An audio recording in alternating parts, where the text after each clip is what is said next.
Hello YouTube and Facebook, welcome to new innovative video with voice of Sabbir Rahman. ভাবতে পারেন মাত্র 13টি উপনিবেশ থেকে শুরু আর 100 বছরের মধ্যে যুক্তরাষ্ট্র 11 গুণ বড় হয়ে গেল। সময়টা 1776 সাল।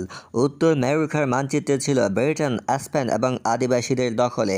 ঠিক তখনই 13টি উপনিবেশ হঠাৎ ঘোষণা দিল, আমরা স্বাধীন, আমাদের নাম এখন ইউনাইটেড স্টেট অফ আমেরিকা। ব্রিটেনের সাথে রক্তক্ষয়ী যুদ্ধের পর 1783 সালে প্যারিস চুক্তিতে যুক্তরাষ্ট্র স্বাধীন স্বীকৃতি পেল। তারা এক লাফে মিসিসিপি নদী পর্যন্ত বিশাল এক এলাকা নিজের করে নিল। তারপর 1803 সালে লুইজিয়ানা ফর্জেস ফ্রান্সের কাছ থেকে এক চুক্তিতে দেশটি হঠাৎ দ্বিগুণ বড় হয়ে গেল। ফ্লোরিডা একটুখানি শক্তি আর একটুখানি টাকা দিয়ে স্পেন থেকে নিয়ে নিল।